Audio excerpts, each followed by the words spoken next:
Hey there, Gemini Sun, Gemini Moon, Gemini Rising. It's Maggie from Moon Directive. Welcome to my channel. Here we work with the energy of the moon to see how we can best utilize it to really forward to the most positive way possible. I apologize for the glitchiness. Everybody's on the internet and I record on the computer, and wow. So I'm going to go ahead and turn the camera down and we're going to talk so you don't have to keep watching my face freeze. So I don't have to watch my face freeze, and we will just go with what we can do here. All right, so I did channel a message for you, and so I'm going to go ahead and share that with you while I go ahead and shuffle and deal out these cards. Thank you so much for connecting with me. When you leave me a comment, I stick it in my book of names, and so then when I'm channeling messages, you are much more likely to get a message that resonates for you because we've connected our energy. So I really want to encourage you to go ahead and comment, to tell me, you know, what's going on, or just leave me an emoji. That works too. That works too. And then it's just I have your name. So, and oh, just one other thing. When you hit that like button, that says to me that you appreciate, you know, the 1 to 2 hours that it takes for me to put these videos together. So I just really appreciate you taking the time to appreciate me. All right, so Gemini, when I went to get into your energy today, what I saw was a big peacock feather, and I really kind of expected to see one show up here. So first I saw the big peacock feather, and then as you know, a lot of times in my visions, they start up really close and then they start expanding out. All right, so, and then as I pulled back, I did see the whole male peacock. And he was strutting around the yard, showing off to all the females. Everybody was watching him. And I heard, strut your stuff. People are noticing you. And I thought, well, that makes sense. You're getting ready. You're getting ready for that moon, for that sun to move into your first house of you. And when that sun starts shining, there's really that big spotlight. But this week, I think you get a little preview of that. Part of it might be because the North Node is moving into Gemini this week. And so you're going to be very highlighted. A lot of things in your life is going to be highlighted over the course of the next year and a half, as the nodal axis is in the Gemini Sagittarius axis there. And so I think that you should remember to stretch your stuff. People are noticing you. Be proud. Be not arrogant, but, you know, if you have gifts and skills, be willing to share. Be willing to let people know. I think that you will find that makes a big difference in your life. So on Monday, the moon is going to start out in the initiating sign of let's get some stuff done of Libra. And Libra for you is it's a fellow air sign, and so that's happening in your house of creativity, of fun and romance. Of course, that is if you know you are a Gemini rising. You should always check your sun, your moon, and your rising especially when I'm talking about the houses, okay? But I find that these messages in general resonate because that's the deal I made with Spirit. So, 5th house, fun, romance, creativity. Oh, and by the way, good chance to get pregnant, so watch out for that. All right, so it depends on if that's what you want. So, what's going to happen is that the sun in Taurus is going to come into conjunction with Mercury that day. And so you're going to get some helpful information coming to light. And it probably will be coming from Spirit because that's in your 12th house, or it could be spiritual information, some kind of intuition, some kind of insight coming to you that day. So, which will be nice because Chiron's over there in Aries, and the moon is going to have this aspect where they create a little tension about some area of your life that needs a little bit of healing. And so that'll be kind of nice energy for you. But it is about what are you going to focus on? Where's your willpower and your focus going to be over the course of this, you know, coming full moon here? What are you working on? How are you going to promote yourself? How are you going to strut your stuff and show off who you are? Oh, and look, you have the hummingbird.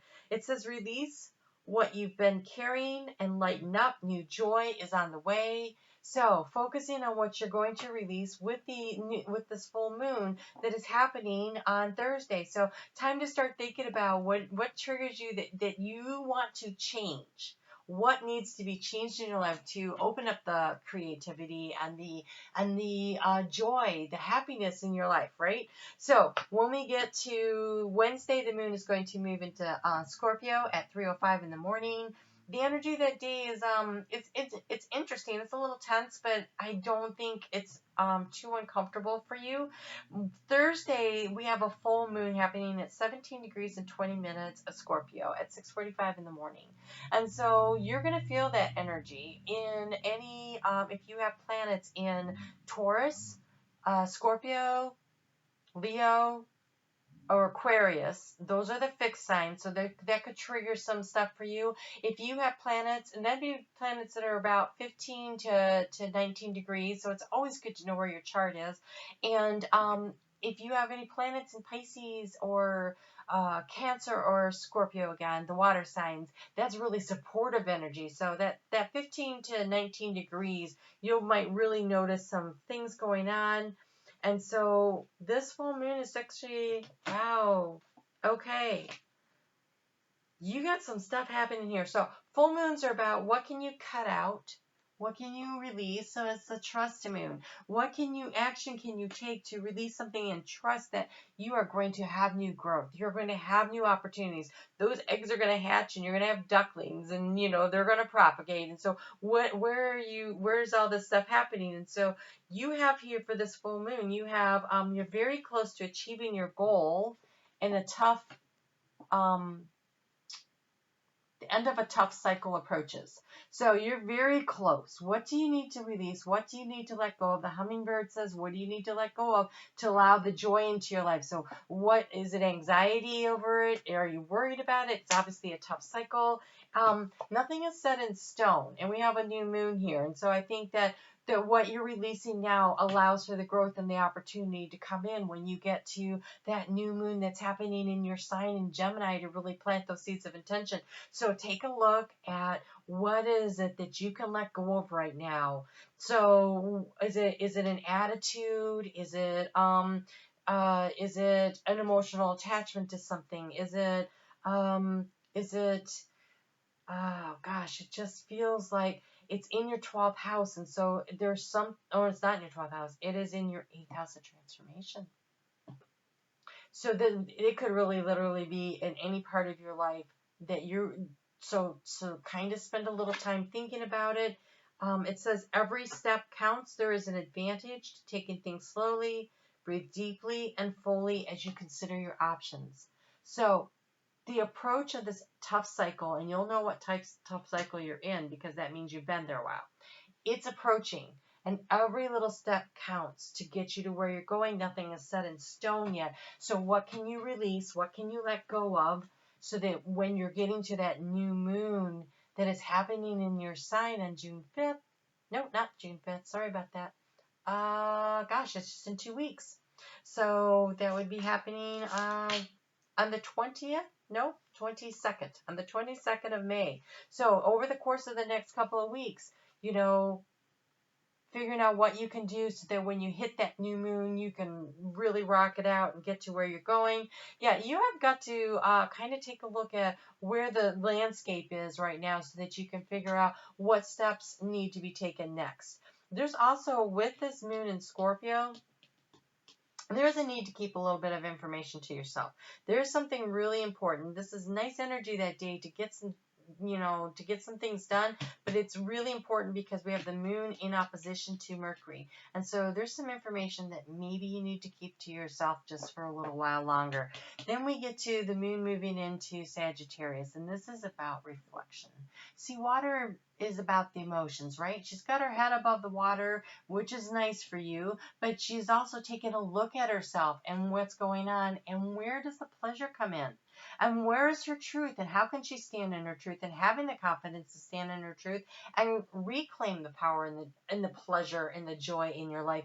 You have obstacles going on, so you need some healthy boundaries. You need some help with the healing, but it says here you can overcome anything. And so as a mantra this week, you could say, every step counts. I am overcoming obstacles. Every step counts. I overcome obstacles. Not I am overcoming. Put it in the now. I overcome obstacles. I am I overcome obstacles. I don't even know if you need I am. You really want to work I am in, because that really triggers that ability, that God power of manifestation inside of you. And so I am a creative problem solver. I overcome obstacles. I am a creative problem solver. I overcome obstacles. Would work. Okay, so then when we get to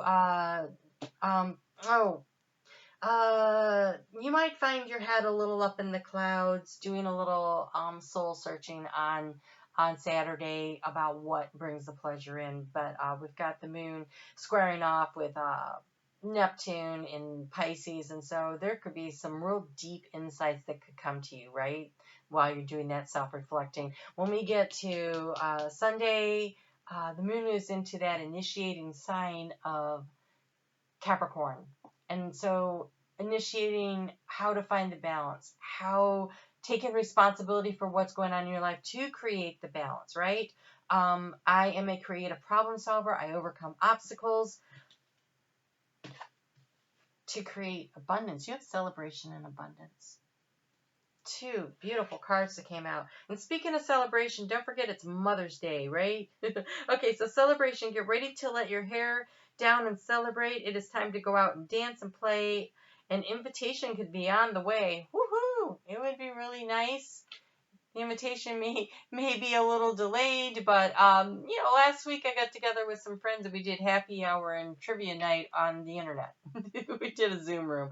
Okay, so abundance. Prepare yourself for incoming abundance. Release any mental blocks you may have, and there is enough abundance for everyone. So I am abundance. I am prosperity. I am a creative problem solver. I overcome obstacles. And you are set up for the week. All right, so I'm not going to flip the camera up to say goodbye because I really, really can't stand the glitchiness. So we're just going to go ahead and grab the affirmation card here and just know that I wish I could. I just can't do it. I can't stand it when it freezes on my face. Okay, so, get centered. Get centered. You have generosity and communication. So, wonder how the other person is feeling? Ask them. Wish you knew how they were feeling? Wish they knew how you were feeling? Tell them. You've been drafted into the communication army where there is a strict do ask, do tell policy. Speak with kindness and gentleness. Reach an understanding. If you don't, assumption will just make asses of everyone, including the person who came up with that ridiculous, I think they call it an aphorism. All right, so generosity. I give generously to those around me, no matter how much or how little I have. I know this is about that abundance. So if you're worried about your resources and you're clinging tightly to them, whether it's resources of time, money, energy, emotional, I don't really want to put myself at risk of getting hurt. Anything that you cling on to, you've got that tight fist, and it's hard for the abundance of the universe to come in. So open up and allow some to escape so that you can receive, and you can always receive more than you give. It's a tenfold give $1, get $10 back kind of thing from the universe. And so you have your get centered. When it gets to be too much, whenever that is, just close your eyes and return to your center. So go ahead and take that breath. Return to your breath when you get stressed out. Go ahead and breathe. You're an air sign. The breath is important. So knowing how to do that yogic breath work is really, really important for you. It will really help you. So I just want to wish you, there I froze again. I just want to wish you a really great, great week. And I will see you back here on Thursday when I do something. I don't know what.